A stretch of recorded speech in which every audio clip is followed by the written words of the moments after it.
Kıyamet günü cehennem sakinleri arasında en çok azap görecek olanlar resim yapanlardır. Peygamberden bir hadisle başlıyoruz. Başlangıç sizi yanıltmasın. Sanat tarihinden konuşmaya devam edeceğiz. İslam'da resim ve heykel sorununa değineceğiz. Geçen hafta peygamberin hadisine rağmen Kur'an'ı temel alan düşünceye değindik. Bu hafta farklı bir düşünceyle İslam'da resim ve heykel sorununa yaklaşacağız. Harvard'da İslam çalışmalarında uzmanlaşmış Profesör Şahab Ahmet 2015 yılında 48 yaşında genç yaşta da vefat etti.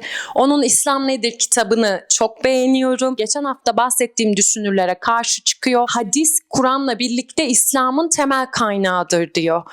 Ve hadis açıkça, peygamberin hadisi açıkça resim yapanları lanetler, kınar diyor. Buna rağmen Müslümanlar nasıl resim yapmaya devam etti? Geçen hafta bahsettiğimiz düşünürler, yani aslında İslam'da resim yasak değildir diyenler yanlıştır. Resim açıkça yasaktır. Hadis yasaklamıştır. İslam'da Kur'an temel kaynaksa hadisler de Kur'an'ı açıklayan kaynaktır. Hem hadisler hem Kur'an temel kaynaktır.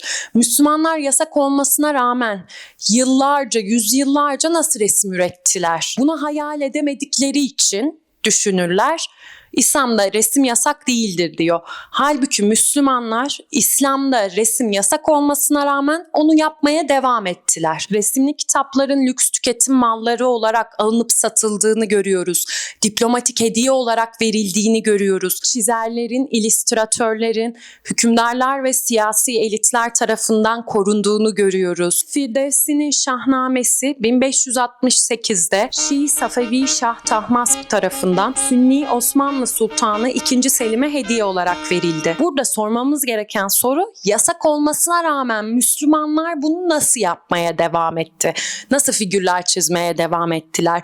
İslam'ı nasıl böyle anlamlandırdılar? Osmanlı Sarayı'nda 16. yüzyılda zengin resimlerle süslenmiş Osmanlı tarihini anlatan el yazmaları üretilmeye başlandı. Yeni bir pozisyon oluşturuldu. Saray tarihçisi diye, şehnameci, bürokratik askeri sınıfın çeşitli üyeleri ve kapı kulları bu kitapların yapımını teşvik etti ve sanatçılara mali açıdan destek oldu. Bu albümlerden 1610 civarında Osmanlı Sultanı 1. Ahmet için hazırlanmış Topkapı Sarayı Müzesi'nde muhafaza edilen sanat albümüne bakmak istiyorum. Albümün ön sözünde yer alan ifadeler bize Müslümanların yasağa rağmen neden resim yaptığını açıklayabilir. Kelime ve resimlerle bezeli en güzel giysilerin nakışları ve süsleri, hitabetin ve sanatın incileri, şüphesizlik perdesinin ardından en güzel görüntüler ve kusursuzluk sarayından bakire kızlara bahşedilmiş güzellik, dünyevi insanların kalplerini çalmış ve ayırt etme yeteneğine sahip olanların zihinlerini büyülemiş ve karıştırmıştır. Burada sanattaki estetikten bahsediliyor.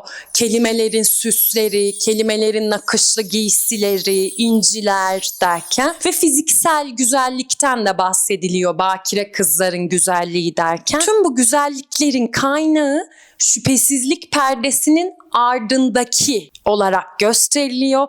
Kusursuzluk sarayından gelmiş.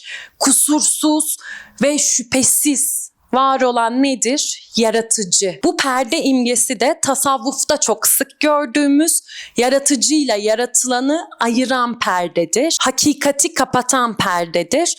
Ve gördüğümüz gibi kusursuzluk sarayından tüm bu güzellikler, sanatta hem fiziksel güzellikler hem bakire kızlar diyeyim, öyle ifade etmiş. Hem bakire kızlar hem de kelimelerin, hitabetin güzelliği, yaratıcının güzelliğinden kaynaklanmaktadır. Bu bölüm bize açıkça İslam sanatının tasavvuftan büyük ölçüde etkilendiğini gösterir. Özellikle Osmanlı çerçevesinde çizerlerin, hükümdarların tasavvuf estetiğinin bilincinde olduğunu gösterir. Dönen göklerin kaybolup ortaya çıkmasında ve görüntülerin bu kalemun gibi çeşitliliğinde garip etkiler ve muhteşem biçimler kendini gösterir. Bunun hayal edilmesi, felsefi bilgelik ilminin mirasının kazanılmasını sağlar. Ahlaki değerleri saptayan ve yorumlayan bakışı kusursuzlaştırır. Dahası yükselen mertebelerin zirvesinde bulunan hükümdarın derin düşüncesini hızlandırmaya ve kutlu kişiliğinin aydınlatıcı vicdanını ve ve aydınlanmış kalbini yüceltmeye mutlak ve şüphesiz hizmet eder. Burada hayal etmenin, sanat üzerine düşünmenin, bu kalemun gibi değişen görüntüler üzerine düşünmenin açıkça övüldüğünü görüyoruz. Etrafımızdakileri fark edip onları çizmenin, ki hepsi zaten Tanrı'nın bir yansıması, tüm bu yansımalar üzerine düşünmek ve çizmenin ahlakı saptayan bilinçli insanları Tanrı'ya yaklaştırdığını görüyoruz. Bu çizme eylemi, bu sanat, yaratıcının yeryüzündeki formlarını çizmek kalbe, bilince hizmet eder. Yaratıcıya giden yolda bir adımdır ve açıkça hükümdarın da sanatı desteklediğini görüyoruz. Çizmenin, resim yapmanın övüldüğünü görüyoruz. Ve bu dönemde hakim olan dini düşünceyi de görüyoruz. Sufizm. Sufi tarikatları modernizme 19. yüzyıla kadar Müslümanların çoğunluğunun bir şekilde ilişkili olduğu yerel ve evrensel örgütlerdir. Sufist tarikatların fikirleri, değerleri ve davranışları 1350-1850 yılları arasında Balkanlardan Anadolu, İran ve Orta Asya'ya, Afganistan ve Kuzey Hindistan'dan Bengal Körfezi'ne kadar uzanan geniş bölgede yaşayan toplumlarda çok yaygın. Şahap Ahmet bu bölgenin yerel farklılıklarına, inanç farklılığına, etnik farklılıklara rağmen nispeten bütünleşmiş ve farklı bir dünya oluşturduğunu söyler. Antropolog Profesör Robert Canfield, Batı, Orta ve Güney Asya topraklarında özellikle elit sınıflar arasında kültür açısından dikkate değer bir benzerlik vardı der. Bu bölgedeki zengin ve güçlü kesimler benzer davranış ve gelenekleri benimser. Benzer giyim tarzlarını benimser. Aynı edebiyat ve grafik sanatlarından hoşlanır. Bu bölgede birçok farklı dil konuşulur. Ancak toplumlar benzer kurumları, sanat anlayışını, bilgiyi, gelenekleri ve ritüelleri paylaşır. İslam tarihinden konuşurken yalnızca Arapça düşünürlere ve Arapçaya atıfta bulunmaktan, onları referans vermekten bıktım. İslam'dan konuşurken ya da Müslüman deyince aklımıza da sakallı Arap erkeğinin gelmesinden de bıktım. Orta Doğu sözcüğünden de bıktım. Orta Doğu ne? İslam'dan bahsederken Orta Doğu'da yaygın. Orta Doğu ne Orta Doğu? Kimin ortası, kimin doğusu? O yüzden bu yeni bölgede bir ferahlayalım. Yalnızca Arapça tamlamalar kullanarak İslam'ı tartışmayalım ya. Anlaşılmaz ve taklidini de yapamıyorum ki. Burundan konuşuluyor herhalde. Arapça tamlamalar gelince o öyle ve ses de şöyle yükseliyor. Oh ferahlayalım, yeni bölgemiz Balkan Bengal bölgesi diyeceğim. Nerelisin? Balkan Bengal bölgeliyim. Balkan Bengal.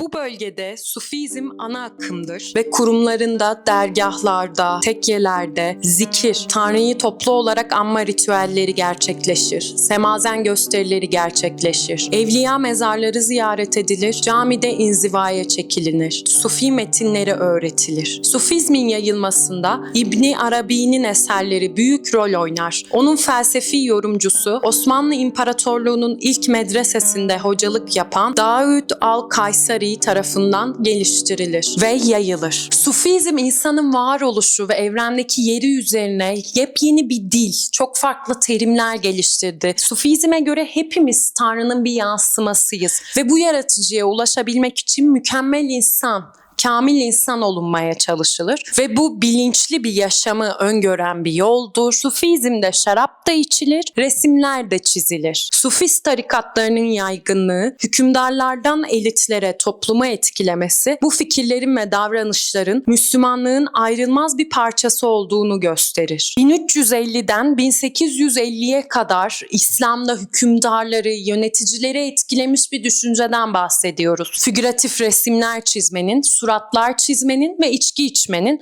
Müslümanlar arasında meşru görüldüğünü söyleyebiliriz. Sufizm yalnızca yöneticiler arasında yaygın olan bir düşünce değildi. Halkın çoğunluğu oturup sufist kaynakları okumasa da hikayelerden, şiirlerden, şarkılardan bu düşünceleri öğreniyordu. Ferhat ve Şirin'in hikayesine örnek verebiliriz. Leyla ile Mecnun'a örnek verebiliriz. Yusuf ile Züheyla'nın hikayesine örnek verebiliriz. Hepsi tasavvuf düşüncesini aşkı, yaratıcıya olan aşkı, yaratıcının yarattığını yaratandan ötürü sevmeyi öğreten hikayeler. Tacik milli şairi Sadruddin Ayni çocukken en karmaşık sufist şairlerinden biri olan Abdülkadir Bedil'in gazellerinin tarlalarda çalışan köylüler tarafından şarkı olarak söylendiğini anlatır. Genç İsviçreli gezgin Nicolas Bouvier 1953'te Tebriz'in dilencileri Hafız veya Nizami'nin aşk, mistik şarap ve pencerelerden giren Mayıs güneşinden bahseden yüzlerce dörtlüğü bildiğini anlatır. Sufizm madem halk arasında da yaygındı, neden günümüzde İslam'ın merkezinde değil? Neden İslam'ı Sufizmle düşünmüyoruz? Günümüzde yeterince İslami görülmüyor Sufizm. Merkezde değil, ana akım düşüncede değil. Günümüzde merkezde olan şeriat. Modern Müslümanlar felsefeyle, Sufizmin sanat teorileriyle, etikle ilgilenmezler. Şeriatla ilgilenirler. Sufizme, tasavvufa dair görece ilgisizdirler. Şeriat, yargı yoluyla uygulanan kuralları ve devletin davranışlarını kapsar. İslam hukuku da denir. Modern Batı hukukunu aşan uygulamaları vardır ve özel ahlak alanlarına uzanır. Modern İslam'da şeriatın kurucu bir üstünlüğü vardır. Ne caiz, ne değil, ne haram, ne helal, her şey şeriata bağlıdır. Günümüzde Batı'daki çoğu düşünür İslam'ı şeriatla tanımlar. Kolombiya'da İslam çalışmaları profesörü Vail Hallak, hukukun yüzyıllar boyunca İslam dünyasının her köşesinde Müslüman toplumlarının ve medeniyetlerinin belirleyici özelliği olduğunu söylemek hiç de abartı olmaz der. 50'lerde Kolombiya'da İslam hukuku ve hadis çalışmalarında önde gelen batılı akademisyenlerden Joseph Schacht, İslam hukuku İslam düşüncesinin temelidir. İslam yaşam tarzının en tipik tezahürüdür. İslam'ın çekirdeği ve özüdür. İslam hukuku Müslümanların yaşam tarzını, her ayrıntısını yönetir. Şeriat hem Müslüman kimliğini hem de İslam'ın kendisini tanımlayan bir dünya görüşüydü. Önde gelen antropolog Ernst Gellner, İslam'ı kutsal metinlere dayalı bir din olarak tanımlar. Bu din, ilahi gerçeğin öncelikle ayrıntılı bir hukuk meselesi olduğunu savunur. Sosyal düzenin yasal bir planı şeriat. Bunlar akla yatkın gözüküyor ki çoğumuz zaten büyürken eminim böyle öğrendik İslam'ı. Biz neden böyleyiz? Ülkemiz neden böyle? Nedeni bizim hayatımızın her anını düzenleyen, yasaklar koyan bir din sistemi var. Hukukla tanımlanan,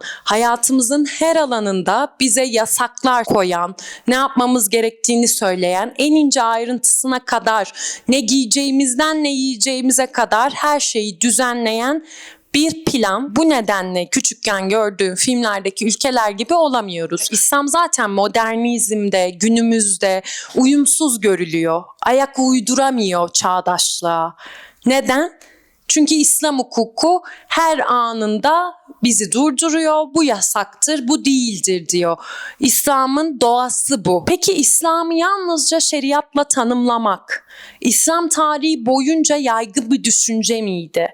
Düşünürler hep mi şeriatla tanımladı İslam'ı? Her zaman şeriat merkezi bir konumda mıydı İslam düşüncesinde? Alfred Cantwell Smith, Kanadalı İslam Araştırmaları Profesörü, Harvard Üniversitesi Dünya Dinleri Araştırma Merkezi'nin direktörü, İslam tarihinin ilk 600 yılında Müslüman din bilginlerinin çalıştığı kavramları araştırır. Bu araştırmaya göre şeriat, İslam düşünürlerinin ilgilenmedikleri bir kavramdır. Yazarların tartıştıkları, analiz ettikleri, okuyucuların dikkatini çekmeye çalıştıkları bir kavram değildi. İslam hukuku kavramı kabul gördü. Ancak Müslümanların inançlarını temellendirdikleri bir kavram olmadı. Bu araştırma İslam hukuku konusunun önemsiz olduğu anlamına gelmez. İslam hukukunun merkezde olmadığı anlamına gelir. Şeriat eşittir İslam denklemini bozar. İslam hukuku İslam'ın diğer unsurlarıyla, felsefesiyle, estetiğiyle, sanatıyla,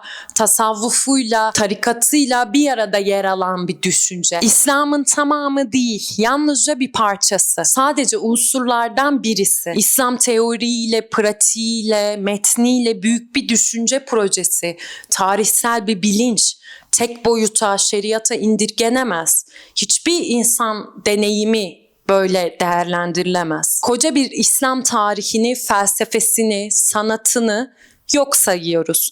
Geçmişi günümüzden bakarak şeriatla şekillendiriyoruz. Hukuk ve şeriat konusundaki ısrar modern dünyada ulus devletlerin ortaya çıkışıyla açıklanabilir. Ulus devlette yönetme gücü ilahi bir güçle ya da miras yoluyla belirlenmez. Hukukla belirlenir. Ulus devletin hukuki bir kurgu olduğu bile söylenebilir. Modern insanı tanımlar hukuk. Bu nedenle her türden Müslüman modernizminin ana teması hukuk anlamına gelen şeriat oldu. Şeriatın dindeki her şeye üstün olduğu savunuldu. Modernliği bizim gibi ikinci elden ya da Avrupa sömürgeciliğinin yönetimiyle kabul etmiş olan Müslümanlar, İslam'da her şeyden önce hukuka ve devlete odaklandı. İslam hukukunu benimsedi. İran ve Pakistan İslam Cumhuriyetlerinde ya da İslam hukukunu reddederek devleti seküler, dini ikilem üzerine yapılandırdı. Türkiye Cumhuriyeti'nde olduğu gibi. Modern devletin İslam devleti olarak kurulduğu yerde her yasa İslam'ı, Müslüman vatandaşı tanımlayan bir eylem haline gelir. Seküler kurulan devlete karşı direniş, İslam'ın yalnızca hukuk olduğu, şeriat olduğu şeklinde gerici bir ısrarla gerçekleşir. İster seküler devlet, ister İslam devleti olsun, şeriat her Müslümanı, İslam'ı tanımlayan bir söylem haline gelir. Yalnızca şeriatla kendinizi tanımlayınca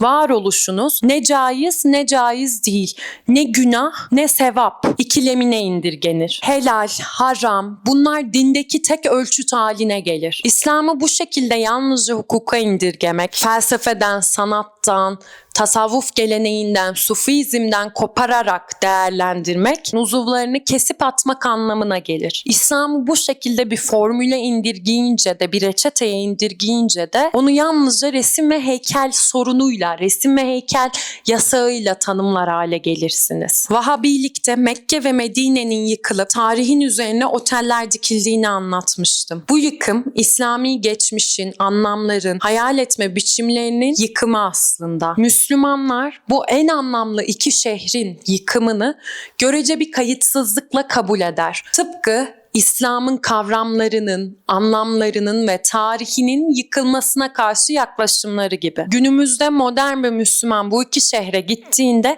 atalarının yürüdüğü topraklarda yürümezler. Bu iki şehrin tarihi resimlerine baktığında onu tanımazlar. Günümüzdeki hali tanınır gibi değildir geçmişle karşılaştırınca. Tıpkı günümüzdeki İslam'ın da geçmişinden çok daha farklı olması gibi. Günümüzde İslam medeniyetinin Kur'an ve hadisler dışında beslenebileceği kaynaklar, entelektüel kaynaklar çok az. Bu tarihi miras yokluğunda yalnızca sanatta, resim ve heykelde sorunlarla karşılaşmayız.